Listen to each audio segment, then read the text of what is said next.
یاد رکھیے، صدقہ دینا، محتاجوں کی مدد کرنا، ان کی خیر خواہی کرنا، یہ اللہ عز و جل کو اس قدر پسند ہے۔ بعض اوقات کچھ لوگ صدقہ دیتے وقت، خیرات دیتے وقت، اللہ کی راہ میں خرچ کرتے وقت یہ سوچتے ہیں کہ دوسروں کو دے دیں گے تو ہمارا کیا ہوگا، ہمارے کام کیسے بنیں گے، سب کو بانٹ دیں گے تو ہمارے رزق کا کیا ہوگا۔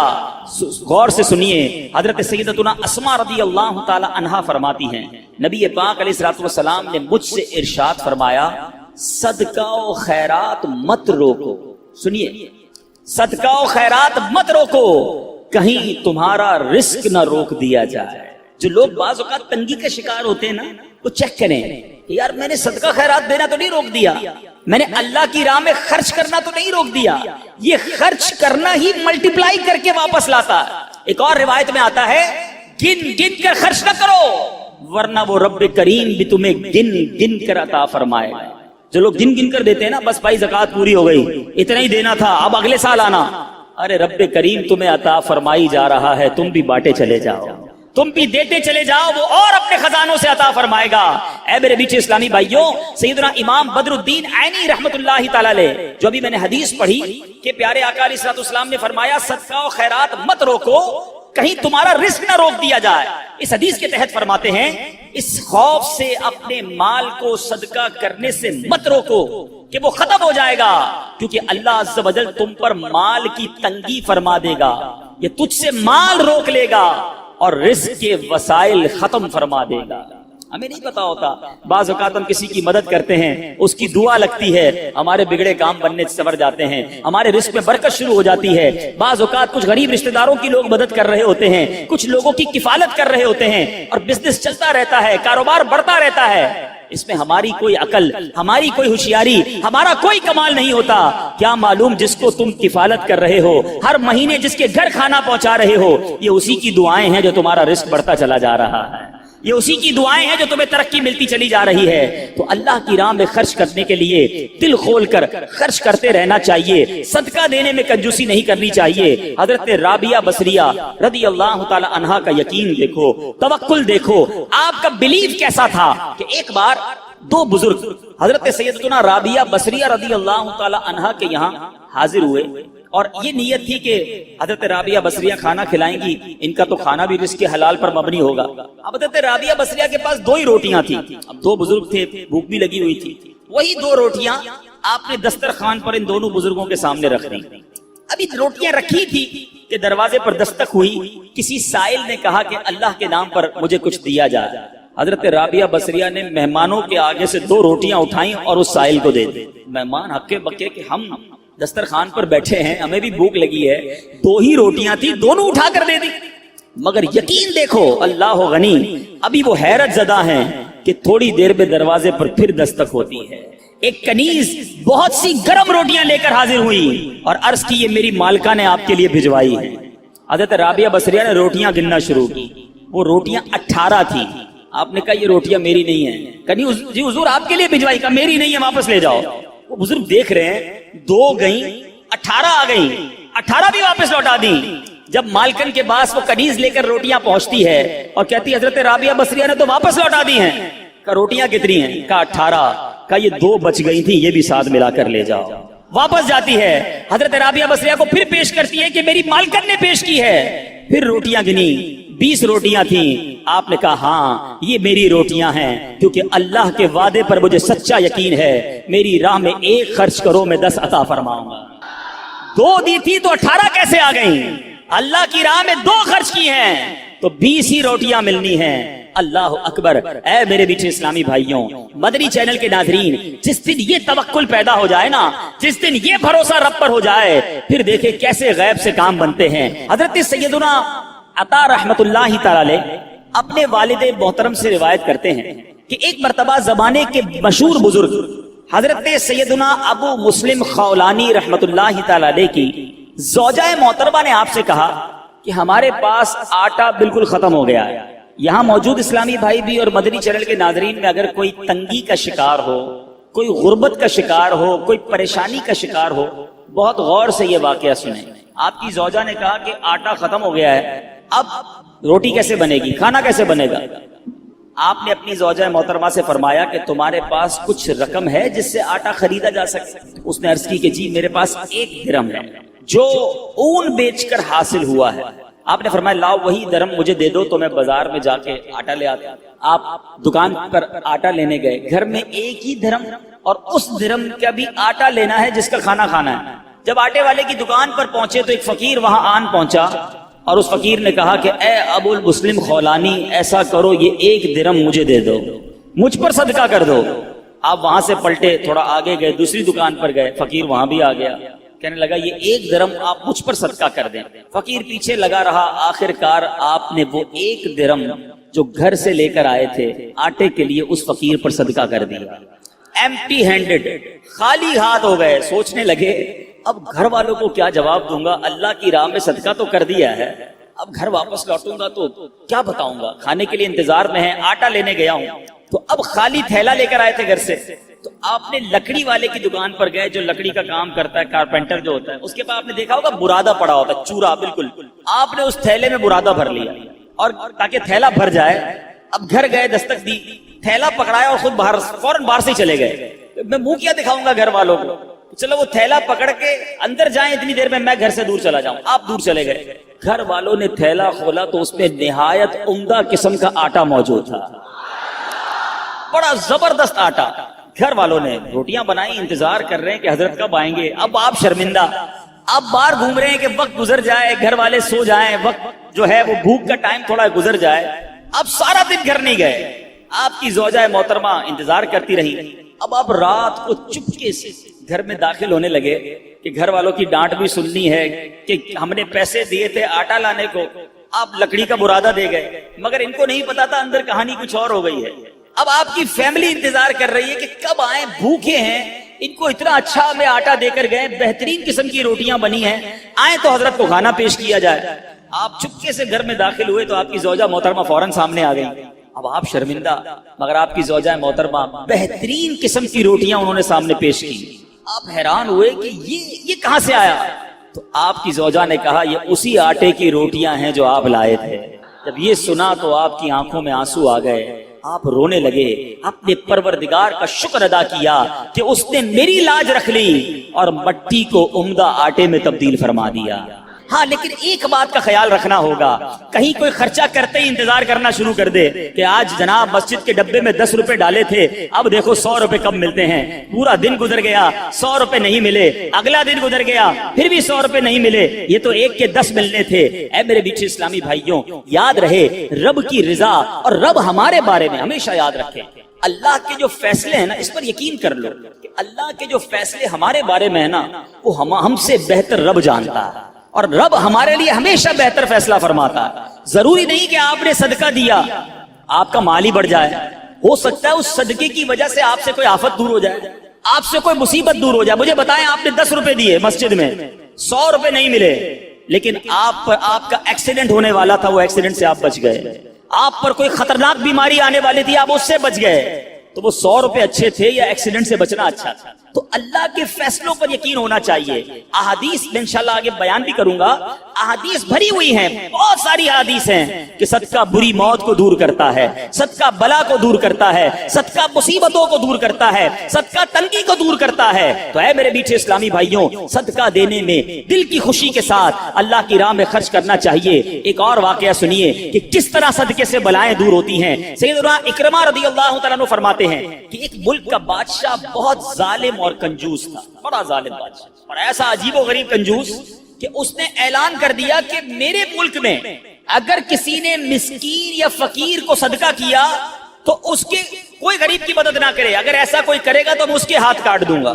یعنی خود غریب کی مدد بھی نہیں کرنی اور پورے ملک میں بھی کوئی غریب کی مدد نہ کرے۔ بڑا عجیب و غریب اعلان تھا۔ اچھا جناب، اب ایک خاتون تھی، لوگ تو خوف سے ڈر گئے تھے، کوئی صدقہ نہیں دے رہا تھا، کوئی خیرات نہیں دے رہا تھا۔ ایک دن فقیر مجبور ہو کر ایک عورت کے پاس آیا اور کہا مجھے اللہ کی راہ میں کچھ دو، میں بہت بھوکا ہوں، کھانے کے لیے کچھ نہیں۔ وہ عورت نے بھی بادشاہ کا اعلان سنا ہوا تھا، وہ بھی ڈری ہوئی تھی، اس نے بھی صدقہ دینے سے اس نے سوچا کہ صدقہ دوں گی تو میرے بھی ہاتھ کٹ جائیں گے، لیکن فقیر نے کہا مجھے اللہ عز و جل کی رضا کی خاطر کچھ تو کھانے کو دے دو۔ وہ التجا کرتا رہا، آخر اس عورت کے دل میں رحم آ گیا، اس عورت نے اس فقیر کو صدقہ دے دیا، کھانے کو دے دیا۔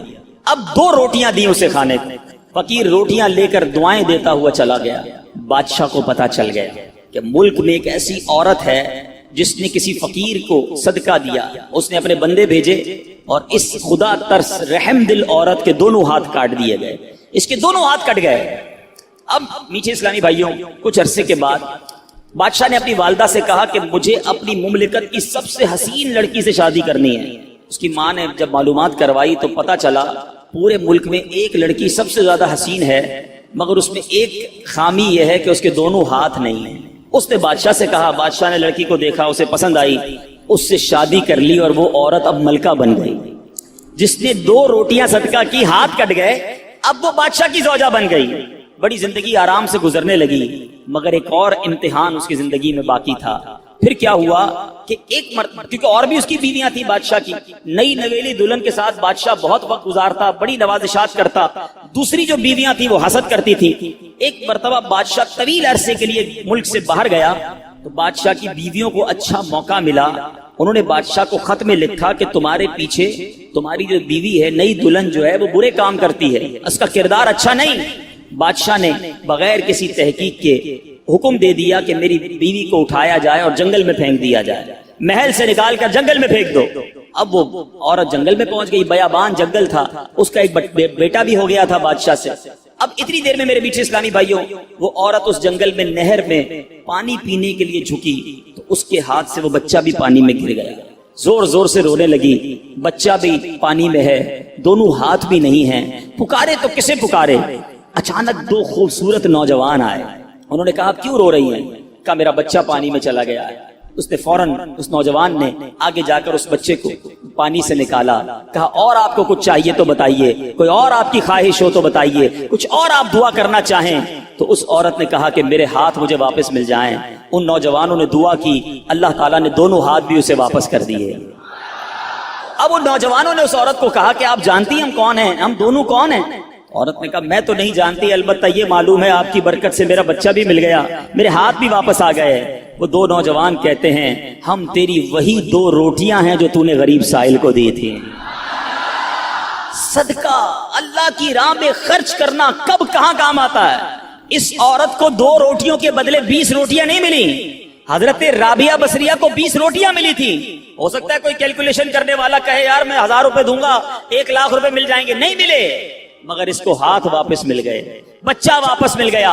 کیا معلوم مجھ پر اور آپ پر کوئی بلا آنے والی ہو، کوئی مصیبت آنے والی ہو، کوئی بیماری آنے والی ہو، اگر اللہ کی راہ میں صدقہ دیں، کسی غریب کی مدد کریں اور اس کے دل سے دعا نکلے اور اللہ کریم ہم سے وہ مصیبت کو ٹال دے. تو اے میرے میٹھے اسلامی بھائیوں، مدری چینل کے ناظرین جو آج کورنگی میں مجھے سن رہے ہیں، بعض اوقات جب صدقہ اور خیرات کی بات آتی ہے تو بعض لوگوں کے ذہنوں میں یہ بات آتی ہے میں تو خود غریب ہوں، میں تو خود پریشان ہوں، میں تو خود نوکری کرتا ہوں، میں تو خود کرائے کے گھر میں رہتا ہوں، ارے میں صدقہ اور خیرات کیسے دوں؟ یہ غلطی ہے میرے میٹھے اسلامی بھائیوں. یاد رکھیے اللہ تبارک و تعالیٰ کی بارگاہ میں اخلاص دیکھا جاتا ہے. رب کی بارگاہ میں کوانٹٹی نہیں کوالٹی دیکھی جاتی ہے. کوئی لاکھوں صدقہ کرے اخلاص نہیں، اس کے صدقے کا کوئی فائدہ نہیں. کوئی 1 روپیہ صدقہ کرے اور اللہ کی رضا کے لیے اخلاص کے ساتھ کرے، کیا معلوم وہی روپیہ اس کی مغفرت کا ذریعہ بن جائے.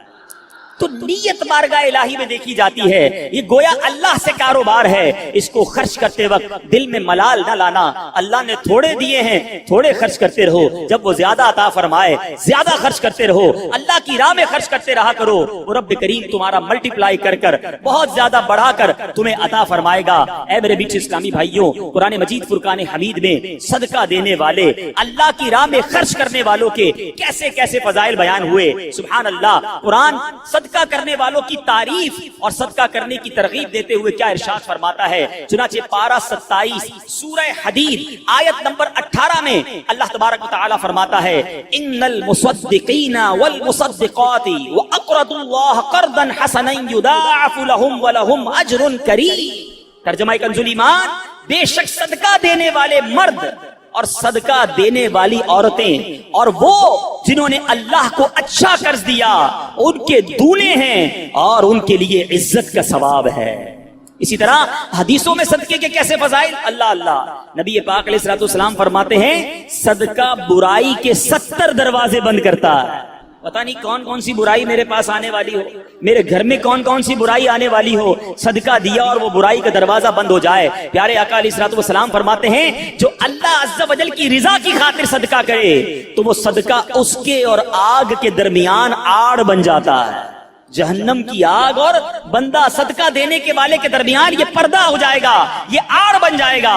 نبی پاک علیہ الصلوۃ والسلام فرماتے ہیں صدقہ دو اے بیماروں جو مجھے سن رہے ہو، جو یہاں بیمار بیٹھے ہیں، جن کے گھروں میں بیمار ہیں، جو مدنی چینل کے ناظرین مجھے سن رہے ہیں، سنو میرے آقا علیہ الصلوۃ والسلام فرماتے ہیں صدقہ دو اور صدقے کے ذریعے اپنے مریضوں کا مداوا کیا کرو، بے شک صدقہ حادثات اور بیماریوں کی روک تھام کرتا ہے اور یہ تمہارے اعمال اور نیکیوں میں اضافے کا باعث ہے۔ سبحان اللہ، بیماریاں دور ہو جائیں، حادثے دور ہو جائیں۔ میں کہتا ہوں ساری دنیا کی دولت ہو ہمارے پاس اور اللہ نہ کرے کوئی ایسا ایکسیڈنٹ ہو جائے کہ نہ بندے کے پیر رہیں نہ ہاتھ رہیں اور معذور ہو جائے، پھر دولت کس کام کی؟ اللہ صحت دے، عافیت دے، حادثات سے بچائے، آفتوں سے بچائے۔ بے شک زندگی میں پیسے تھوڑے ہوں، اس سے بڑی کون سی نعمت ہے؟ تو اے میرے میٹھے اسلامی بھائیوں، اگر آپ حادثات سے بچنا چاہتے ہیں، بیماریوں سے بچنا چاہتے ہیں، آپ مصیبتوں سے بچنا چاہتے ہیں، صدقہ دینے کی عادت اپنائیں، صبح و شام صدقہ دینے کی عادت اپنائیں۔ نبی پاک علیہ الصلوۃ والسلام فرماتے ہیں صبح سویرے صدقہ کا ادا کرو،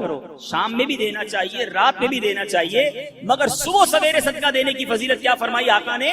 صبح سویرے صدقہ دو کہ بلا صدقے سے آگے قدم نہیں بڑھاتی، بلا کو انٹرسپٹ کر دیتا ہے، بلا کو روک لیتا ہے صدقہ۔ ہمیں صدقہ دینا چاہیے۔ اے میرے میٹھے اسلامی بھائیوں، اب کس طرح آفتیں دور ہوتی ہیں، اس قدر واقعات ہیں کہ ایمان تازہ ہو جاتا ہے۔ حضرت سیدنا اکرمہ رضی اللہ تعالیٰ عنہ سے فرماتے ہیں نبی پاک علیہ الصلوۃ والسلام نے فرمایا، پیارے آقا کی حدیث، اور یہ حدیث میرے آقا فرماتے ہیں کہ ایک عورت کے منہ میں لقمہ تھا، عورت خود کھا رہی تھی، لقمہ تھا، اتنے میں سائل نے آواز لگائی تو اس نے وہ لقمہ سائل کو کھلا دیا، خود کھاتے کھاتے کسی کو کھلا دیا۔ یہ بھی بات سمجھنے والی ہے، اللہ کی بارگاہ میں صدقہ بالکل دینا چاہیے، خرچ کرنا چاہیے، مگر ہم کون سا خرچ کرتے ہیں؟ جو بچ گیا، کھانا بچ گیا، چلو بھائی کسی غریب کو کھلا دو، کپڑے پھٹنے والے ہو گئے، چلو کسی غریب کو دے دو، چھوٹے ہو گئے کپڑے، چلو کسی غریب کو دے دو۔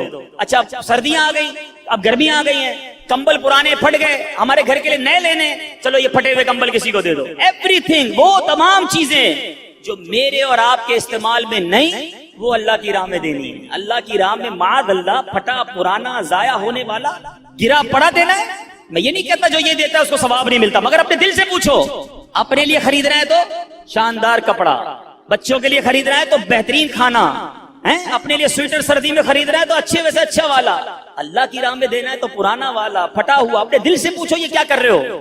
بلکہ ہمارا تو مائنڈ سیٹ ایسا عجیب و غریب بن گیا ہے، گھر میں 4 بچے ہو نا، ایک بیٹا بڑا زبردست ہوشیار، سبق بھی اچھا یاد کرتا ہو، ہم کہتے ہیں یار یہ بڑا ہوشیار ہے، اس کو ڈاکٹر بنائیں گے۔ اچھا دوسرا، وہ حساب کتاب میں بڑا تیز ہے، چھوٹا ہے لیکن حساب بہت اچھا کرتا ہے، اس کو اکاؤنٹنٹ بنائیں گے۔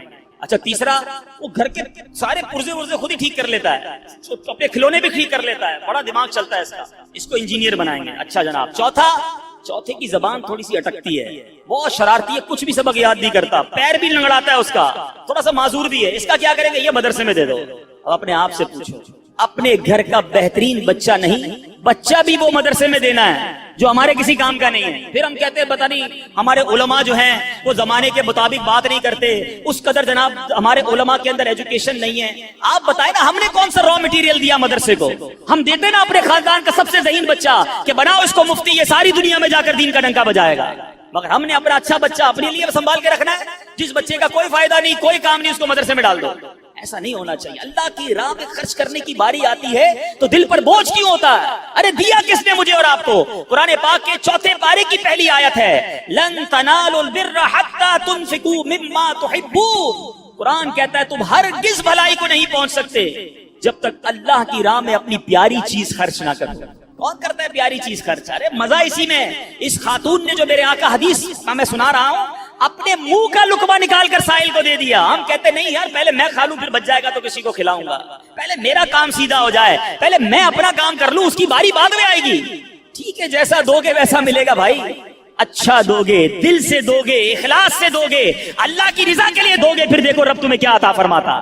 اب سنو اس عورت کو کیا ملا، اپنا لقمہ نکال کر فقیر کو کھلا دیا، خود کھا آ رہی تھی. اب کیا ہوا, کچھ عرصے کے بعد اس عورت کے یہاں بچے کی ولادت ہوئی. میں اپنا واقعہ نہیں سنا رہا, حدیث سنا رہا ہوں. عورت کے یہاں بچے کی ولادت ہوئی. جب وہ کچھ بڑا ہوا تو اسے بھیڑیا اٹھا کر لے گیا. عورت اس بھیڑیے کے پیچھے بھاگتی رہی, پکارتی رہی, میرا بیٹا, میرا بیٹا.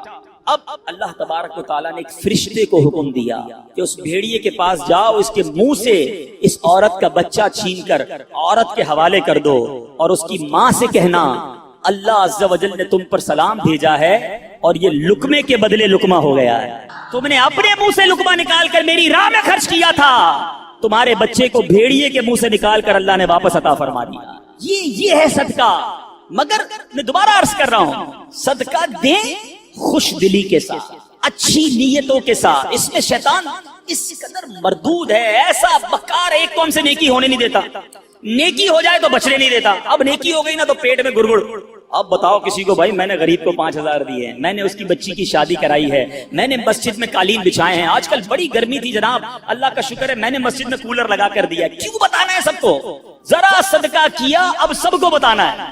اعلان کرواتے ہیں امام صاحب, اب امام صاحب نہیں ہے ورنہ وہ بتاتے کہ خاص طور پر پرچی آئے گی کہ فلاں حاجی صاحب کے لیے خاص دعا کریں, مسجد کے لیے 5,000 روپے دیے ہیں, مسجد کے لیے پنکھا لگا کر دیا ہے, مسجد کے لیے کولر لگا کے دیا. کیوں میرا اور آپ کا دل چاہتا ہے کہ میرا خاص اعلان ہونا چاہیے, میرے نام لے کر بتائیں لوگوں کو کہ میں نے یہ خرچہ کیا ہے. اپنے آپ سے پوچھو, یہ اللہ کے لیے خرچ کر رہے ہو یا لوگوں کو بتانے کے لیے کر رہے ہو؟ ضائع کر دیتے ہیں ہم, خرچ کر کے ضائع. اور غلطی کیا کرتے ہیں کہ جو عام غریبوں کی مدد کرتے ہیں ان پر احسان جتاتے ہیں. اتنا سخت جرم ہے, اتنی شدید دل آزاری ہے. میں ایک واقعہ نہیں بھولتا, ایک بزنس مین تھے, ان کے پاس گیا اور ہم گئے تھے دعوت اسلامی کے احتیاط کے لیے. بہت پیسے والا شخص تھا, ہم بیٹھے تھے, چائے لے کر اس کا ایک ملازم آیا. اب یقین کریں اس بندے نے اس ملازم کے سامنے کہا کہ میں نے اس کی بچی کی شادی کروائی, اس کو گھر دلوایا, پوچھیں اس سے. مجھے کہتا پوچھیں اس سے. میں اس ملازم کو دیکھ رہا تھا, یعنی ایسا فیل ہو رہا تھا کہ اس کا جی چاہ رہا تھا زمین پھٹے اور میں اندر چلا جاؤں. اب کیا چاہتے ہیں یہ کہہ کر؟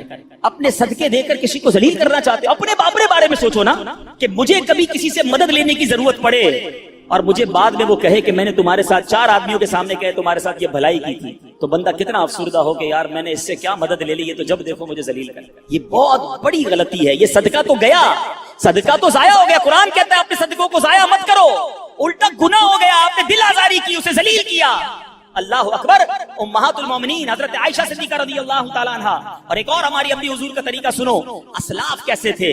اللہ اکبر. وہ جب کسی اپنے غلام کو پیسے دیتی نا, کہتی جاؤ کسی غریب کو صدقہ کر کے آؤ, تو کہتی اس سے ہمارے لیے اس صدقے کے بدلے دعا نہ کروانا. کیوں؟ کہ صدقے کا بدلہ اللہ سے لیں گے. اچھا اگر وہ کوئی دعا دے دیتا تو کہتی دعا نوٹ کروا کے آنا, نوٹ کر کے آنا. اب وہ غلام آ کے بتاتا کہ اما حضور میں نے ایک غریب کو پیسے دیے, آپ کا دیا ہوا صدقہ دیا, اس نے آپ کو یہ والی 4 دعائیں دی ہیں. آپ ہاتھ اٹھاتی اور وہی 4 دعائیں اس غریب کے حق میں کرتی, فرماتی دعا کا بدلہ دعا ہو گیا, صدقے کا ثواب اللہ سے لیں گے.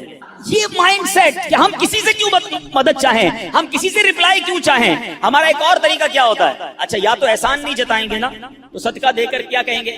اب جس کو صدقہ دیا نا, یا جس کی مدد کی, گھر بنا دیا, شادی کر دی, قرضہ دے دیا, اب دل میں تمنا ہوگی میں جب بھی جاؤں نا یہ میری عزت کرے, میری رسپیکٹ کرے, مجھے چائے پہ بلائے, میں اس کے گھر جاؤں تو اسپیشل طریقے سے بٹھائے مجھے. یہ کیوں تمنا ہے کہ جو میں نے صدقہ دیا ہے اس کا ریپلائی ملے. بلکہ یہاں تک ہوتا ہے کسی کو عمرے پہ بھیج دے نا, کوئی مدینے بھیج دے, عمرے پہ بھیج دے, ہر چکر میں میرے لیے دعا کرنا, ہاں میرے نام کا عمرہ کرنا, بار بار سرکار کی بارگاہ میں میرا سلام پیش کرنا صلی اللہ تعالی علیہ وسلم. خود سوچئے کہ آپ جو دے رہے ہیں اس کا بدلہ چاہ رہے ہیں. ارے آپ دے دیجئے اور اللہ سے بدلے کی امید رکھیے, وہ رب کریم بہترین بدلہ عطا فرمائے گا. تو بہرحال میرے میٹھے اسلامی بھائیوں, آج یہ ذہن بنا لیجئے کہ ہم نے انشاءاللہ ہر حال میں, غربت میں, تنگی میں, فراخی میں, کشادگی میں, ہر عالم میں انشاءاللہ ہم صدقہ اور خیرات کرتے چلے جائیں گے. اعلیٰ حضرت امام اہل سنت نے دیکھو کیسے فوائد لکھے, سنتے جائیے, جھومتے جائیے اور زور زور سے سبحان اللہ کہتے جائیے. اعلیٰ حضرت فرماتے ہیں صدقہ دینے سے عمریں زیادہ ہوں گی, رزق کی وسعت اور مال میں کثرت ہوگی, اس کی عادت سے کبھی محتاجی نہ ہوگی, خیر و برکتیں پائیں گے, آفتیں بلائیں دور ہوں گی, بری قضا ٹلے گی, 70 دروازے برائی کے بند ہوں گے, 70 قسم کی بلا دور ہوگی, ان کے شہر آباد ہوں گے, شکستہ حالی دور ہوگی, خوف اندیشہ زائل اور اطمینان خاطر حاصل ہوگا, مدد الہی شامل ہو جائے گی، رحمت الہی ان کے لیے واجب ہوگی، ملائکہ ان پر درود بھیجیں گے، رضا الہی کے کام کریں گے، ان کے گناہ بخشے جائیں گے، مغفرت ان کے لیے واجب ہوگی، ان کے گناہوں کی آگ بجھ جائے گی، روز قیامت دوزخ سے امان میں رہیں گے، آتش دوزخ ان پر حرام ہوگی، اور اللہ نے چاہا تو نبی پاک کی نالین کے صدقے سب سے پہلے داخل جنت ہوگا۔ کیوں نہ صدقہ و خیرات کریں، پھر کیوں نہ اللہ کی راہ میں خرچ کریں؟ ارے دیا بھی رب نے ہے، میرے اور آپ کے پاس تو کچھ بھی نہیں نا اپنا، کس نے دیا ہمیں؟ اللہ نے دیا، اللہ نے دیا، اسی کی راہ میں خرچ کریں، پھر وہ انعام بھی دے، ملٹیپلائی کر کے عطا بھی کرے، پھر بھی ہم کنجوسی کریں، ایسا نہیں کرنا چاہیے۔ اور جو بانٹنے والا، پہلے ایک تعریف آپ سمجھ لیں، 4 قسم کے لوگ ہوتے ہیں۔ ایک ہوتا ہے جواد، جس کی عادت ہوتی ہے جھوٹ، ایک ہوتا ہے سخی، جواد کے بعد آتا ہے سخی، پھر کنجوس جس کو عربی میں بخیل کہتے ہیں، اور ایک اس سے بھی نیچے کا درجہ ہے اس کو کہتے ہیں شوہ۔ ٹھیک ہے، اب ان چاروں کی تعریف سمجھ لیں۔ جواد کون ہوتا ہے؟ جواد وہ ہوتا ہے جو اپنی ذات پر خرچ نہ کرے، دوسروں پر خرچ کرتا رہے، اور ہمارے آقا جواد ہیں۔ نبی پاک اعلیٰ حضرت لکھتے ہیں نا، واہ کیا جود و کرم ہے شہ بطحا تیرا، نہیں سنتا ہی نہیں مانگنے والا تیرا۔ آقا بانٹتے بانٹتے بانٹتے، یہاں تک روایتوں میں لکھا کہ نبی پاک کے پاس کوئی ظاہری نعمت ہوتی، صحابہ آتے، نبی پاک بانٹتے رہتے، اب ظاہری نعمت ختم ہو گئی، اب کوئی سائل آ جاتا، آقا یہ نہ فرماتے میرے پاس ختم ہو گیا ہے، نہیں ہے، فرماتے جاؤ فلاں دکان سے میرے نام سے خرید لو، اس کو رقم میں ادا کر دوں گا۔ جواد، نہیں سنتا ہی نہیں مانگنے والا تیرا، اس وصف تک تو شاید ہم نہ پہنچ سکیں۔ اب آتے ہیں سخی۔ سخی کیا ہے؟ سخی کی تعریف یہ ہے جو اپنی ذات پر بھی خرچ کرے اور دوسروں پر بھی خرچ کرے، یہ بندے کو بننا چاہیے، سخی ہونا چاہیے۔ پھر آتے ہیں بخیل، کنجوس۔ کنجوس یہ جو اپنی ذات پر خرچ کرے، کسی اور پر خرچ نہ کرے، بس میں اپنا ہی کروں گا، کسی اور کا نہیں، زکات بھی نہ دے، پورے صدقے بھی ادا نہ کرے، یہ ہے بخیل۔ اور چوتھا اس سے بھی گیا گزرا، وہ کون ہے؟ شوہ، عربی میں کہتے ہیں وہ شخص ہے، انگریزی میں اسے کہتے ہیں سٹنجی، مجھے اردو کا لفظ نہیں مل رہا، مکھی چوس کہہ لیں اس کو، واللہ عالم۔ وہ شخص ہے جو نہ اپنی ذات پہ خرچ کرے نہ کسی اور پر خرچ کرے۔ ایسے بھی ہوتے ہیں، خود بھی فقیر، اتنا پیسہ ہے، اپنے اوپر بھی خرچ نہیں کرنا، کپڑے بھی نہیں سلوانے، کھانے بھی نہیں پکانے، بچوں کو بھی نہیں دینا، باہر بھی نہیں دینا۔ ایسے لوگوں کے تو پھر بچے بھی انتظار کرتے ہیں کہ کب ابا جائیں گے دنیا سے، تو پھر ہماری باری آئے گی۔ اللہ ہمیں بخیل اور شو ہونے سے بچائے، سخاوت کی نعمت عطا فرمائے۔ اب حدیث سناتا ہوں، یہ دونوں تعریفیں کیوں بیان کی، حدیث پاک سنیں گے تو آپ کو سمجھ آئے گا کہ سخاوت اللہ کو کتنا پسند ہے اور سخی اللہ کو کتنا پسند ہے۔ ان ابی ہریرہ قال قال رسول اللہ صلی اللہ علیہ وسلم السخی قریب من اللہ، قریب من الجنہ، قریب من الناس، بعید من النار۔ سخی جو ہے وہ 3 چیزوں کے قریب، ایک سے دور ہوتا ہے۔ آقا فرماتے ہیں سخی اللہ کے قریب ہوتا ہے، سخی جنت کے قریب ہوتا ہے، سخی لوگوں کے قریب ہوتا ہے، ہاں ایک چیز سے دور ہوتا ہے۔ نبی پاک فرماتے ہیں بعید من النار، وہ دوزخ سے دور ہوتا ہے نا، خوش نصیب۔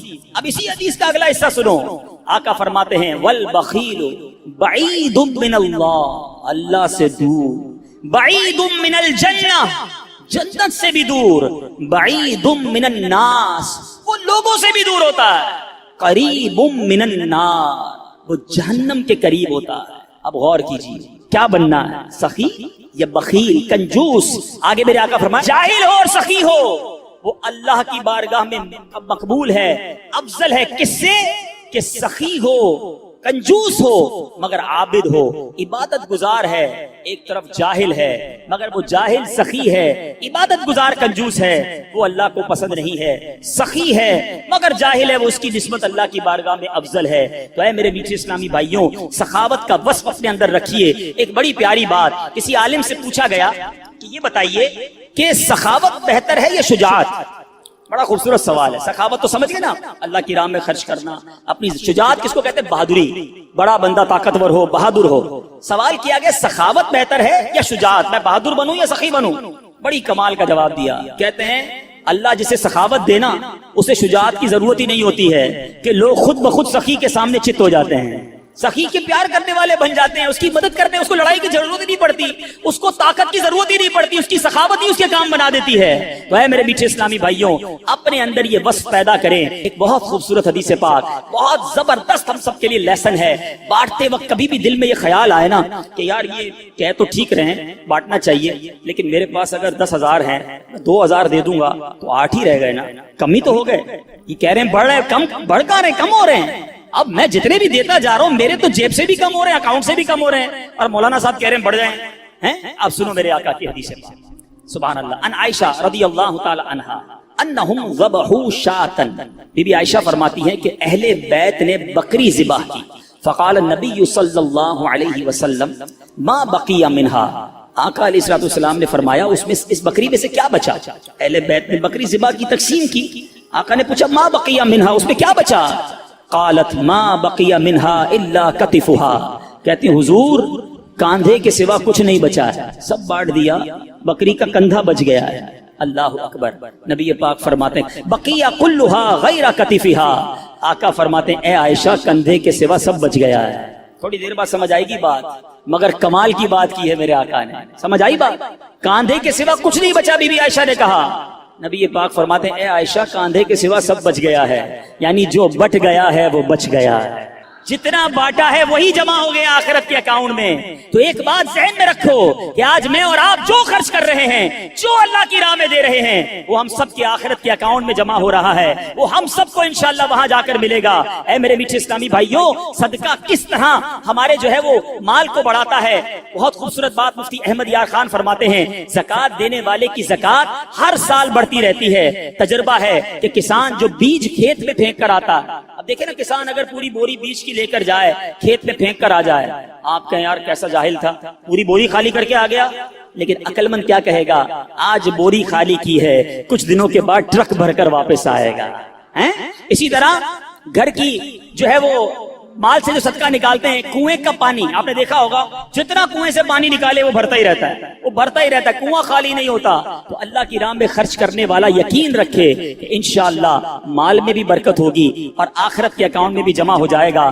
بسم اللہ الرحمن الرحیم، ایک آیت، اس کا کمال ہی اور ہے، اس کے راز ہی اور ہے، اس کے اسرار ہی اور ہیں۔ قرآن پاک کی تو شان ہی نرالی ہے، مگر آج فقط کچھ باتیں میں آپ کو اللہ کے اس مبارک کلام کی اس ایک آیت کے رموز، اسرار، سیکرٹس، فضائل سنے تو عقل حیران ہو جاتی ہے۔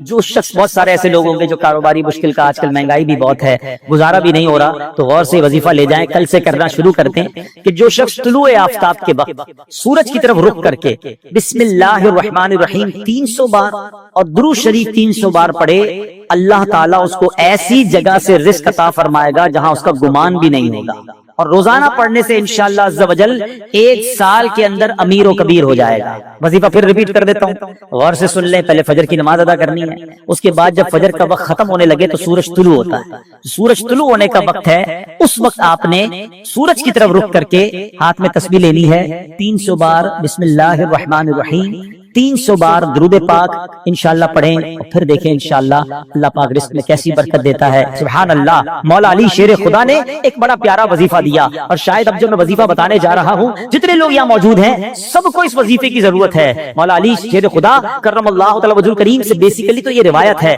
وظیفہ تو نبی پاک علیہ الصلوۃ والسلام نے عطا فرمایا۔ آقا فرماتے اے علی میں تمہیں ایسے کلمات نہ بتا دوں جنہیں تم مصیبت کے وقت پڑھ لو؟ عرض کیا حضور ضرور، ارشاد فرمائے میری جان آپ پر قربان، تمام اچھائیاں ہم نے آپ ہی سے تو سیکھی ہیں۔ پیارے آقا علیہ الصلوۃ والسلام نے فرمایا جب تم کسی مشکل میں پھنس جاؤ اس طرح پڑھو بسم اللہ الرحمن الرحیم ولا حول ولا قوت الا باللہ العلی العظیم، بس اللہ پاک اس کی برکت سے جن بلاؤں کو چاہے گا دور فرما دے گا۔ اچھا اس وظیفے کو میں نے بھی کئی بار ٹرائی کیا ہے، میں نے الحمدللہ پہلے امیر اہل سنت کو دیکھا، مثال کے طور پہ آپ کہیں پھنس گئے، آپ کا ٹریفک میں گاڑی پھنس گئی ہے، گاڑی خراب ہو گئی ہے، فلائٹ کا ٹائم ہو گیا ہے، ٹرین کا ٹائم ہو گیا ہے، اور آپ کو لگتا ہے اب نہیں پہنچ سکیں گے، یا کسی بھی مشکل میں آپ پھنس گئے ہیں، آپ بسم اللہ الرحمن الرحیم ولا حول ولا قوت الا باللہ العلی العظیم، پھر آپ دیکھیں مشکلیں کیسے آسان ہوتی ہے۔ اب مثال کے طور پہ کوئی چیز گم ہو جائے، قرضہ آ جائے، کاروبار میں کوئی نقصان ہونے لگے، کوئی چیز میں گڑبڑ ہو جائے، کسی بھی پریشانی میں ہے، آپ یہ وظیفہ یاد کر لو، ذرا مل کے دوہرا لو، بسم اللہ الرحمن الرحیم ولا حول ولا قوت الا باللہ العلی العظیم، تو یہ بڑے کمال کا وظیفہ ہے. ہاں اچھا، اب بیماری کے بہت ساری بیماریوں کا علاج ہے. آخری بیان کے اینڈ میں ایک دو باتیں تاکہ تعویذ وظیفہ بھی مل جائے، آپ کو فائدہ رہے گا. ایک شخص کو بخار آ گیا تو حضرت شیخ فقی ولی عمر بن سعید رحمۃ اللہ تعالی کی ان کی عیادت کے لیے آئے.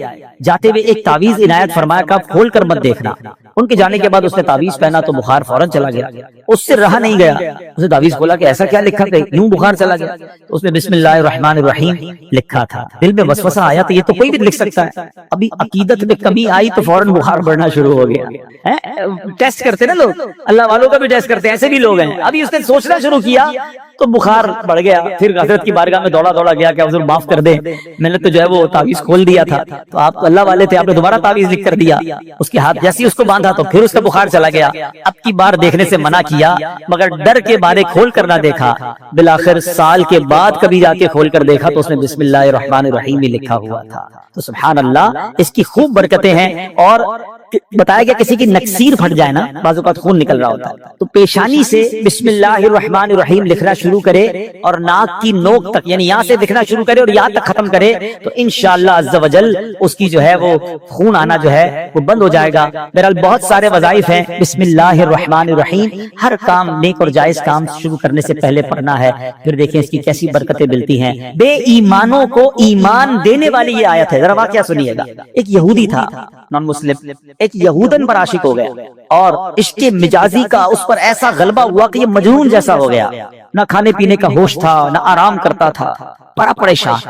اس زمانے میں اللہ کے ایک ولی تھے حضرت عطا رحمت اللہ تعالی علیہ. ان کے پاس آیا اور کہا کہ حضور میں بہت پریشان ہوں، وہ فلاں سے عشق ہو گیا ہے، چین ہی نہیں آتا. اب اللہ والے تھے، آپ نے ایک کاغذ کے ٹکڑے پر بسم اللہ الرحمن الرحیم لکھا اور کہا یہ کھا جاؤ. اس نے وہ کاغذ کا ٹکڑا نگل لیا کہ شاید میرا کام بچ جائے گا. سچی بات ہے اس کا کام بن گیا. ہوا یہ کہ جیسے اس نے کاغذ کو نکلا نا، اس کے دل کی دنیا ہی بدل گئی. ایمان کی مٹھاس ملنے لگی اور اس کے دل میں نور ظاہر ہو گیا. عورت کے عشق کو چھوڑا اور کہتا حضور بس اب مجھے کچھ اور نہیں چاہیے. جس رب کا نام اندر گیا ہے اب کلمہ پڑھائیے، مجھے مسلمان کر دیا. صرف بسم اللہ الرحمن الرحیم کاغذ پہ لکھا ہوا پیٹ میں جاتا ہے. اب اس یہودن کو پتہ چل گیا کہ میرا عاشق تو مسلمان ہو گیا ہے. وہ بھی حضرت کی بارگاہ میں آئی اور کہا کہ میں ہی وہ عورت ہوں کہ جس کے عشق میں وہ مبتلا تھا، وہ مسلمان ہو گیا ہے. اب مجھے خواب میں روزانہ کوئی کہنے والا کہتا ہے کہ اگر تجھے جنت میں اپنا ٹھکانہ دیکھنا ہے نا تو جا اور حضرت عطا کے پاس جا، تجھے اپنا جنت میں ٹھکانہ دکھائیں گے. تو حضرت میں آپ کے پاس آئی ہوں، بتائیے جنت کہاں ہے؟ حضرت عطا نے کہا کہ جنت کا ارادہ ہے تو پہلے تجھے اس کا دروازہ کھولنا پڑے گا نا. جنت میں جانا ہے تو ڈور اوپن کر. تو وہ کہتی جنت کا دروازہ میں کیسے کھولوں؟ فرمایا بسم اللہ الرحمن الرحیم پڑھ. آپ نے فرمایا جنت کا دروازہ کھولنا ہے نا، بسم اللہ الرحمن الرحیم پڑھ. جیسے ہی اس نے بسم اللہ الرحمن الرحیم پڑھا دل میں نور بڑھنے لگ گیا. کہتی حضور بس اب مجھے اسلام میں داخل کیجئے. اس نے کلمہ پڑھا اور بسم اللہ شریف کی برکت سے وہ بھی مسلمان ہو گئی. اسی رات جب وہ نو مسلم خاتون جو ہے رات کو سوئی تو خواب میں جنت میں داخل ہوئی. خوبصورت محل دیکھا، گنبد دیکھے. ایک گنبد پر لکھا تھا بسم اللہ الرحمن الرحیم لا الہ الا اللہ محمد الرسول اللہ. عورت نے یہ الفاظ پڑھے تو کسی پکارنے والے نے کہا اے پڑھنے والی، اللہ پاک نے یہ سب تجھے عطا فرما دیا. ہائے ہائے ہائے، بسم اللہ کی برکت ہے، ہم نے پائی جنت ہے، کتنی اچھی قسمت ہے، یہ سب رب کی رحمت ہے. تو بسم اللہ الرحمن الرحیم کی تو کیا ہی بات ہے. پیارے اسلامی بھائیوں، ایک پوری آیت یاد رہے، شاید بہت سارے لوگوں کو پتہ نہیں ہوتا کہ دو سورتوں کے درمیان فاصلے کے لیے بسم اللہ الرحمن الرحیم کو اتارا گیا. اور یہ آیت قرآن پاک میں ایک جگہ قرآن کا حصہ بھی ہے، پارہ 19 سورہ نمل، اور یہ آیت کا حصہ ہے. اور اس کے معنی کیا ہے؟ اللہ کے نام سے ہے جو نہایت مہربان رحم والا. اچھا، اس کی فضائل کیسے کیسے؟ اس صحابی رسول حضرت جابر بن عبداللہ رضی اللہ عنہ فرماتے ہیں کہ جب بسم اللہ شریف نازل ہوئی نا تو بادل مشرق کی طرف دوڑے، بادل مشرق کی سمت دوڑے، ہوائیں رک گئیں، سمندر کو جوش آ گیا، چوپایوں نے غور سے سننے کے لیے اپنے کان لگا دیے اور شیطانوں کو آسمان سے پتھر مارے گئے. اور اللہ پاک نے فرمایا مجھے میری عزت و جلال کی قسم جس چیز پر بسم اللہ الرحمن الرحیم پڑھی گئی میں اس میں برکت دوں گا. کاروباری لوگ بیٹھے، برکت چاہیے نا، کاروبار میں، رزق میں، معاملات میں بسم اللہ کو تھام لو. سبحان اللہ. واقعہ ہے ایک شرابی کا، اور اس شرابی کی زندگی میں ایک ایسا ٹرننگ پوائنٹ آیا جس نے اس کی زندگی کو بدل کر رکھ دیا، کہاں پہنچا دیا. بہت امیزنگ اسٹوری ہے. ماجرا یہ تھا کہ وہ شرابی شراب کے نشے میں دھت کہیں جا رہا تھا، راستے میں ایک کاغذ پر نظر پڑی۔ ماشاءاللہ یہاں قرآن پڑھنے والے، پڑھانے والے، اپنی دکانوں پر بھی ماشاءاللہ مدرسہ لگانے والے موجود ہیں، تو آج قرآن پاک کی صرف ایک آیت کی فضیلت کی میں نے بات کرنی ہے۔ پورے قرآن کی شان تو نرالی ہے، ایک آیت میں کیا کچھ ہے اس سے اندازہ ہوگا کہ پھر رب کے کلام میں کتنی عظمتیں ہیں۔ تو وہ جو شراب کے نشے میں دھت جا رہے تھے، انہوں نے دیکھا کہ ایک کاغذ کا ٹکڑا پڑا ہے اور اس پر بسم اللہ الرحمن الرحیم لکھا ہوا ہے۔ اب اس کو خیال آیا کہ میرے رب کا نام زمین پر، ادب کا خیال آیا، عزت کا خیال آیا کہ یہ نہیں ہونا چاہیے۔ حالانکہ وہ غلط کام کر رہے تھے، شراب میں تھے، مگر عطر خریدا، اس کاغذ کے ٹکڑے کو صاف کیا، اسے عطر لگایا اور بلند جگہ پر رکھا۔ اس کے بعد وہ اپنے کام میں مگن ہو گئے۔ اسی رات ایک بزرگ کو خواب میں زیارت ہوئی کہ جاؤ میرے اس بندے کو جا کر کہو کہ تم نے میرے نام کو پاک اور صاف جگہ پر رکھا، بلند جگہ پر رکھا، ہم تمہارے نام کو بھی بلند کریں گے۔ اب بزرگ اس بندے کو جانتے تھے، وہ تو شرابی ہے، شرابی کے لیے پیغام کیسے ہو سکتا ہے؟ تو کہتے لگتا ہے خواب میں کوئی غلط فہمی ہوئی، دوبارہ سو گئے۔ دوبارہ سوئے تو پھر دوسری بار یہی پیغام، پھر سوچا نہیں اس بندے کے لیے پیغام نہیں ہو سکتا، تیسری بار خواب میں یہی پیغام دیا گیا۔ اب وہ بزرگ تلاش کرنے نکلے کہ وہ کدھر ہے شراب پینے والا۔ ڈھونڈتے ڈھونڈتے جب پتا چلا اس وقت بھی وہ شراب کی محفل میں بیٹھے ہوئے تھے۔ آواز دی کہ باہر آئیے، وہ تو شراب کے نشے میں مست، کسی کو بھیجا کہ جاؤ کہو تمہارے لیے پیغام آیا ہے۔ میرے لیے کون پیغام لایا ہے؟ بہرحال پوچھو کس کا پیغام لایا؟ جو بزرگ شراب کھانے کے باہر کھڑے تھے نا، اندر جا کر اسے بتا دو اللہ کا پیغام لایا۔ اب جب یہ سننا تھا تو جھرجھری سی آ گئی، کھڑے ہوئے باہر آئے، اور جب یہ بات بزرگ نے بتائی کہ مجھے تو نہیں پتا تم نے کیا کیا ہے، 3 بار خواب میں مجھے یہ کہا گیا ہے کہ تمہیں بتا دوں، تم نے رب کے نام کو جو تعظیم کی ہے، بسم اللہ الرحمن الرحیم کو معطر کیا، اسے بلند جگہ پر رکھا ہے، مجھے یہ پیغام ملا ہے کہ تمہیں بھی تمہارے نام کو بلندی دی جائے گی، تمہیں عزت اور مرتبہ دیا جائے گا۔ جب یہ سنا کہ میں شراب کے نشے میں دھت اور میرا رب مجھ پہ اتنا مہربان، اس بندے نے توبہ کی، اللہ سے معافی مانگی اور عبادتوں میں لگ گئے۔ اے میرے پیارے اسلامی بھائیوں، یہ انقلاب جو شراب کے نشے میں دھت شخصیت کو اللہ کا ولی بنا گیا، یہ کون تھے؟ یہ کوئی اور نہیں، حضرت بشر حافی رحمت اللہ تعالی علیہ تھے۔ یہ زمانے کے ولی بنے۔ حافی کہتے ہیں ننگے پیر رہنے والے کو۔ آپ معرفت الہی اور اللہ کی یاد میں اتنے گم رہنے لگے کہ آپ چپل ہی نہیں پہنتے تھے۔ اور کتابوں میں لکھا کہ جب تک حضرت بشر حافی اس شہر میں رہے، کوئی بھی چوپایا جو ہے نا راستے میں گندگی نہیں کرتا تھا، اس ادب کے ساتھ کہ کہیں بشر حافی کے پیر گندے نہ ہو جائیں۔ اور کتابوں میں آتا ہے کہ ایک بار کسی نے دیکھا کہ چوپائے نے گندگی کر دی ہے، تو اس کے مالک نے سمجھ لیا کہ ہو نہ ہو بشر حافی کا انتقال ہو گیا ہے۔ اور جب معلوم کیا گیا تو ایسا ہی تھا کہ جب وہ زمانے سے وہ دنیا سے چلے گئے، پھر چوپایوں نے راستے کے اندر گندگی کرنا شروع کی۔ یعنی جو اللہ کا ادب کرتا ہے، اللہ کے نام کی تعظیم کرتا ہے، اللہ کی مخلوق جو ہے وہ اس کی تعظیم کرنے لگ جاتی ہے۔ سبحان اللہ۔ آپ کو اندازہ ہے کہ بسم اللہ الرحمن الرحیم میں جامعیت کتنی ہے؟ سنتے جائیے۔ اللہ پاک نے بعض انبیاء کرام پر مختلف کتابیں اور صحائف نازل فرمائے جن کی تعداد 104 ہے، ٹھیک ہے؟ ان میں سے 60 صحیفے حضرت شعیب علیہ السلام پر، 30 صحیفے حضرت ابراہیم علیہ السلام پر، 10 حضرت موسیٰ علیہ السلام پر تورات شریف اترنے سے پہلے نازل ہو گئے تھے۔ پھر 4 بڑی کتابیں ہیں، تورات شریف، زبور شریف، انجیل مقدس اور قرآن مجید، ٹھیک ہے؟ اچھا، ان تمام صحیفوں کے مضامین قرآن پاک میں ہیں۔ قرآن پاک کے سارے مضمون سورہ فاتحہ میں ہے، اور سورہ فاتحہ کا سارا مضمون بسم اللہ الرحمن الرحیم میں ہے۔ اور سنو، بسم اللہ الرحمن الرحیم کا سارا مضمون بسم اللہ کے حرف با میں موجود ہے، اور اس کے معنی کیا ہے؟ بی کان ما کان و بی یکون ما یکون، یعنی جو کچھ بھی ہے مجھ یعنی اللہ پاک ہی سے ہے، اور جو کچھ ہوگا مجھ یعنی اللہ پاک سے ہی ہوگا۔ اللہ اکبر۔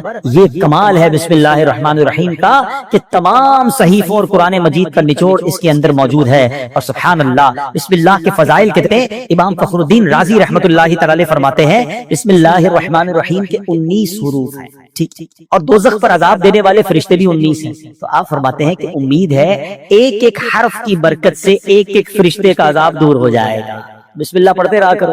اچھا آپ فرماتے ہیں دن میں کتنے گھنٹے؟ دن رات میں 24 گھنٹے ہیں. فرماتے 5 گھنٹے 5 نمازوں میں گھیر لیے, 19 گھنٹوں کے لیے بسم اللہ الرحمن الرحیم کے 19 حروف عطا فرمائے. پس جو خوش نصیب بسم اللہ الرحمن الرحیم کا ورد کرتا رہے اور نماز 5 وقت پڑھتا رہے, اس کا ہر گھنٹہ عبادت میں کاؤنٹ ہوتا رہے گا. تو یہ کمال کا وظیفہ ہے. نارملی ہماری توجہ اس طرف نہیں جاتی ہے. اچھا بعض اوقات ہم لوگ کہتے ہیں ہمارے کام ادھورے رہ جاتے ہیں, کام شروع کرتے ہیں, ڈیل بنتے بنتے رہ جاتی ہے, کام ادھورا رہ جاتا ہے, پوری نہیں ہو پاتی ہماری بات. سنیے, اللہ پاک کے پیارے اور آخری نبی صلی اللہ تعالی علیہ وسلم نے فرمایا جو بھی اہم کام بسم اللہ سے شروع نہیں کیا جاتا وہ ادھورا رہ جاتا ہے. غور فرمائیے یہ کیسی محرومی ہے. اگر اچھی اور اہم کام سے پہلے بسم اللہ نہ پڑھی جائے تو کام ادھورے رہ جاتے ہیں, اس پہ برکت نہیں ہوتی. اب ہو سکتا ہے کہ ذہن میں خیال آئے کہ میں تو بسم اللہ نہیں پڑھتا پھر بھی کام پورے ہو جاتے ہیں. اس کا جواب یہ ہے کہ کام کا بظاہر پورا ہو جانا اور بات ہے اور اس میں برکت کا نہ ہونا اور. مثلا کسی نے بغیر بسم اللہ کے کھانا کھایا, کھانا پیٹ میں بھی گیا, پیٹ بھر بھی گیا, لیکن اب اس میں برکت اسے حاصل نہیں ہوگی, کھانا پوری طرح ہضم نہیں ہوتا, یا بعض اوقات جزو بدن نہیں بنتا. بہت ساری جناب اس میں پرابلم رہتی ہیں. تو بہرحال ہمیں جو ہے بسم اللہ شریف کا ورد کرنا چاہیے. اور ایسے ایسے واقعات اس کے فضائل میں کتابوں میں لکھے. امیر اہل سنت نے اپنی شورائے آفاق کتاب فیضان سنت نے ایک کمال کا واقعہ لکھا کہ ایک مبلغ جو ہے, ایک داعی جو ہے بسم اللہ کے فضائل بیان کر رہے تھے. ایک غیر مسلم عورت بھی بیٹھی تھی, تو لڑکی نے سنا کہ بسم اللہ کی اتنی فضیلت ہے. اب اس نے جناب اسلام قبول کر لیا. اب اس کی زبان پر ہر وقت بسم اللہ رہتا تھا. تو اب جو اس کا والد تھا نا غیر مسلم تھا, وہ بڑا غصے میں آیا, طرح طرح کی تکلیفیں دینے لگا کہ کسی طرح اپنی بیٹی کو جو ہے وہ تکلیف دے کر اسلام سے پھیر لے, اور اگر نہیں مانتی تو اب اس پر کوئی الزام لگائے تاکہ یہ قتل کر دی جائے. تو لڑکی کا باپ جو بادشاہ کا وزیر تھا, ایک دن اس نے شاہی مہر والی انگوٹھی اپنی بیٹی کو رکھنے کے لیے دی. بیٹی نے انگوٹھی لی اور بسم اللہ الرحمن الرحیم کہہ کر انگوٹھی پہلے وصول کی, بسم اللہ الرحمن الرحیم پڑھ کر, اور اس کے بعد اس نے بسم اللہ الرحمن الرحیم پڑھ کر جیب میں ڈال دی. رات کو جب وہ سوئی تو والد نے انگوٹھی جیب سے نکالی اور دریا میں ڈال دی کہ اب صبح جب انگوٹھی نہیں ہوگی اس کو پکڑا دوں گا اور یہ ماری جائے گی. تو اب جیسے ہی وہ انگوٹھی دریا میں ڈالی, اللہ کا کرنا ایسا ہوا کسی مچھلی نے وہ انگوٹھی کو نگل لیا. صبح کو ایک شکاری نے جال ڈالا, اتفاق سے وہی مچھلی جال میں آ گئی. اس نے لا کر وہی مچھیرے نے اسی وزیر کو وہ مچھلی لا کے تحفے میں دی. وہ وزیر جو ہے اپنی بیٹی کو مچھلی دیتا ہے کہ بیٹی اس کو پکاؤ. تو بیٹی نے بسم اللہ الرحمن الرحیم پڑھ کر جو ہے وہ مچھلی کو کھولا, اس کو چاک کیا, اندر وہی انگوٹھی موجود. پھر بسم اللہ پڑھی اور انگوٹھی اپنے پاس رکھ لی. والد صاحب نے ناشتے کے بعد کہا بیٹی وہ انگوٹھی کدھر ہے؟ بسم اللہ پڑھ کر وہ انگوٹھی واپس کر دی کہ یہ انگوٹھی واپس آ گئی. اللہ اکبر. اب باپ حیران کہ یہ کیسے ہوا. تو اس نے کہا میں نے تو کوئی بھی کام جو بھی کیا اللہ کے نام سے شروع کرتی گئی, رب نے مشکل سے نکال دیا. ہمارا پرابلم یہی ہے, ہم بہت ساری فضول باتیں کرتے ہیں, اللہ کا ذکر نہیں کرتے, اللہ کا نام نہیں لیتے. اپنے ہر جائز کام سے پہلے بس عادت بنا لو بسم اللہ الرحمن الرحیم, بسم اللہ الرحمن الرحیم. پھر آپ اس کی انشاءاللہ برکتیں دیکھیں گے. سبحان اللہ. یہ جو ہم کھانا کھاتے ہیں نا, اس کے بارے میں آتا ہے کہ کھانے سے پہلے پیارے آقا علیہ السلام فرماتے ہیں کہ جس کھانے پر بسم اللہ نہ پڑھی جائے وہ کھانا شیطان کے لیے حلال ہو جاتا ہے. یعنی بسم اللہ نہ پڑھنے کی صورت میں شیطان اس کھانے میں شریک ہو جاتا ہے. ایک بار کیا ہوا کہ حضرت ابو انصاری فرماتے ہیں کہ ہم نبی پاک کے ساتھ حاضر تھے, کھانا پیش کیا گیا. ابتدا میں بڑی برکت ہو رہی تھی کھانے میں, اور تھوڑی دیر ہوئی تو بڑی بے برکتی شروع ہو گئی. تو ہم نے عرض کی یا رسول اللہ صلی اللہ تعالی علیہ وسلم ایسا کیوں ہوا؟ تو نبی پاک علیہ السلام نے فرمایا ہم سب نے کھانا کھاتے وقت بسم اللہ پڑھی تھی, مگر ایک شخص تھوڑی دیر کے بعد آیا اور بغیر بسم اللہ پڑھے کھانے میں شامل ہو گیا, اس کے ساتھ شیطان نے بھی کھانا کھانا شروع کر دیا. تو کھانے کی بے برکتی بھی بغیر بسم اللہ کے ہوتی ہے. اچھا پھر بی بی عائشہ صدیقہ فرماتی ہیں کہ جب کوئی شخص کھانا کھائے تو اللہ پاک کا نام لے, یعنی بسم اللہ پڑھے, اور اگر نہیں پڑھ سکا, شروع میں پڑھنا بھول گیا, تو پھر یوں کہے بسم اللہ اولہ و آخرہ, تو انشاءاللہ اس کی برکت سے وہ جو بے برکتی والا معاملہ ہے وہ بھی دور ہو جائے گا. اچھا اب وہی والی بات کہ حفاظت کیسے ہوتی ہے بسم اللہ سے. ایک مرتبہ صحابی رسول حضرت خالد بن ولید رضی اللہ عنہ, کچھ مجوسی آئے آتش پرست, کہا ہمیں ایسی کوئی نشانی بتائیں, اگر آپ اسلام سچا مذہب ہے تو کوئی ایسی نشانی بتائیں کہ ہم اسلام کی حقانیت کو مان لیں. حضرت خالد بن ولید نے زہر قاتل منگوایا اور بسم اللہ الرحمن الرحیم پڑھ کر اسے پی لیا. بسم اللہ کی برکت سے آپ پر اس زہر نے اثر نہیں کیا. یہ منظر دیکھ کر وہ آگ کی پوجا کرنے والے پکار اٹھے کہ سبحان اللہ, دین اسلام حق ہے. اللہ اکبر. وہ یقین تھا نا, اللہ کے ولی صحابی رسول ہیں, بسم اللہ پڑھ کر زہر پی لیا. کہ اللہ کے نام سے پی رہا ہوں تو رب حفاظت کرے گا. وہ توکل کا لیول تھا کہ زہر نے اثر نہیں کیا. اے میرے پیارے اسلامی بھائیو، یہ شان ہے بسم اللہ کی. اچھا صرف کھانے پینے سے پہلے نہیں، ہر کام سے پہلے بسم اللہ پڑھیں. اب ہم وضو کر رہے ہیں نا، دیکھیں کتنے ثواب ملٹی پلائی ہو جاتا ہے. حضرت ابو ہریرہ رضی اللہ تعالیٰ عنہ راوی ہیں، اور نبی پاک صلی اللہ تعالیٰ علیہ وسلم نے فرمایا، اے ابو ہریرہ جب تم وضو کرو تو بسم اللہ والحمدللہ پڑھ لیا کرو. جب تک تمہارا وضو باقی رہے گا اس وقت تک فرشتے تمہارے نامہ اعمال میں نیکیاں لکھتے رہیں گے. اب تو وضو کرتے ہیں، نماز پڑھ لیتے ہیں، لیکن جتنی دیر وضو رہے گا پڑھنا کیا ہے؟ ذرا دوہرا بھی لے میرے ساتھ، بسم اللہ والحمدللہ، بسم اللہ والحمدللہ، بسم اللہ والحمدللہ. اچھا تفسیر نئی میں ایک اور جگہ کہاں بسم اللہ پڑھنا ہے، کہتے جو شخص کسی جانور پر سوار ہوتے وقت بسم اللہ اور الحمدللہ پڑھ لے تو اس جانور کے ہر قدم پر اس سوار کے حق میں ایک نیکی لکھی جاتی رہے. آپ جانور پر سواری نہیں کرتے، گاڑی میں بیٹھتے ہوئے پڑھ لیں بسم اللہ اور الحمدللہ، پھر پوری دعا بھی پڑھ لیں سبحان الذی سخر لنا. اگر وہ یاد ہے نہیں تو کم از کم بسم اللہ اور الحمدللہ ضرور پڑھ لے. اسی طرح جو کشتی میں سوار ہوتے وقت بسم اللہ اور الحمدللہ پڑھ لے، جب تک وہ اس میں سوار رہے گا اس کے لیے نیکیاں لکھی جاتی رہیں. ثواب کا میٹر ہے مگر ہم پڑھتے نہیں ہیں. اگر یہی ہمیں کوئی کہے کہ جناب آپ اپنی گاڑی میں بیٹھے اور بسم اللہ اور الحمدللہ پڑھ لیں، آپ آج کا پیٹرول فری ہو جائے گا، تو بندہ بغیر بسم اللہ الحمدللہ پڑھے گا تو کبھی بھی نہیں بیٹھے گا.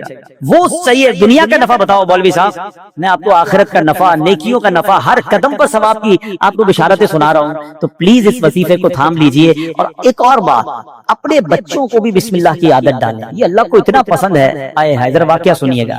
حضرت عیسیٰ علیہ السلام جو ہے ایک قبر کے پاس سے گزرے. آپ اللہ کے نبی تھے، اللہ نے ایسی نگاہ دی تھی کہ آپ نے دیکھ لیا کہ قبر میں عذاب ہو رہا ہے. کچھ عرصے کے بعد آپ پھر وہاں سے گزرے تو قبر میں جو ہے وہ نور کی کرنیں ہیں، عذاب دور ہو گیا. تو آپ نے اللہ کی بارگاہ میں عرض کی کہ مولا، یہ پہلے عذاب اور اب اس کی قبر میں عذاب دور ہو گیا، نور برس رہا، اس کا راز کیا ہے، سیکرٹ کیا ہے؟ سنو ذرا. ہے اے وہ خوش نصیبوں جو اپنے بچوں کو قرآن پڑھاتے ہو، اے وہ خوش نصیبوں جن کے بچے حافظ بن رہے ہیں، اے وہ اسلامی بھائیوں تمہیں مبارک ہو جو بچے کو دین سکھاتے ہو. باپ گناہگار، قبر میں عذاب ہو رہا تھا، اللہ کی طرف سے ارشاد ہوا کہ ابھی انتقال کیا نا اس بندے نے، بڑا گناہگار تھا، اس کی وجہ سے عذاب ہو رہا تھا. لیکن جب اس کا انتقال ہوا اس وقت اس کی وائف جو تھی پریگننٹ تھی، امید سے تھی. اس کے انتقال کے بعد لڑکا پیدا ہوا. کچھ عرصے کے بعد یہ لڑکا اتنا بڑا ہو گیا کہ اس کی ماں نے اسے مدرسے بھیجا، مکتب بھیجا. استاد نے بچے کو بسم اللہ پڑھائی. اے موسیٰ مجھے حیا آئی، مجھے شرم آئی کہ میں اس شخص کو زمین کے اندر عذاب دوں جس کا بچہ زمین کے اوپر مجھے رحمان اور رحیم کے نام سے پکار رہا ہے. ہائے ہائے ہائے، میرا بچہ قرآن پڑھے اور میری قبر میں رحمتوں کی برسات ہو جائے. اور مجھے کیا چاہیے؟ خدا را اپنے بچوں کو قرآن پڑھاؤ. ہم لوگ آج لگ گئے، دوڑ میں لگ گئے، جناب فلاں یونیورسٹی، فلاں کالج، فلاں ڈگری، فلاں پی ایچ ڈی، فلاں software. We are not against, ہم دعوت اسلامی والے دنیا کی پڑھائی کے خلاف نہیں ہیں، لیکن دنیا کے پیچھے اتنا تو مت بھاگو نا کہ ہم اپنے دین کو ہی بھول جائیں. ہمارے بچوں کو قرآن ہی نہ آئے، ہمارے بچے حدیث ہی نہ جانے، ادب ہی نہ جانے. آج جناب بہت زیادہ ہم آگے دنیا کی طرف چلے گئے. میں 2-3 ایگزامپل دیتا ہوں، اگر آپ کو لگتا ہے ایسا نہیں ہے تو کبھی گھر میں ڈنر پر بیٹھے ہو، بچے ساتھ ہو، فیملی ساتھ ہو، ایک چھوٹا سا ٹیسٹ لو نا اپنے بچوں اور فیملی کا. چلو بچوں آج ایک چھوٹا سا ایک ٹیسٹ لیتے ہیں. وہ انٹرسٹ بھی لیں گے، بیٹا جاؤ کاپی پینسل لے کر آ جاؤ، ٹھیک ہے. ان کو کہیں بیٹا پہلے صفحے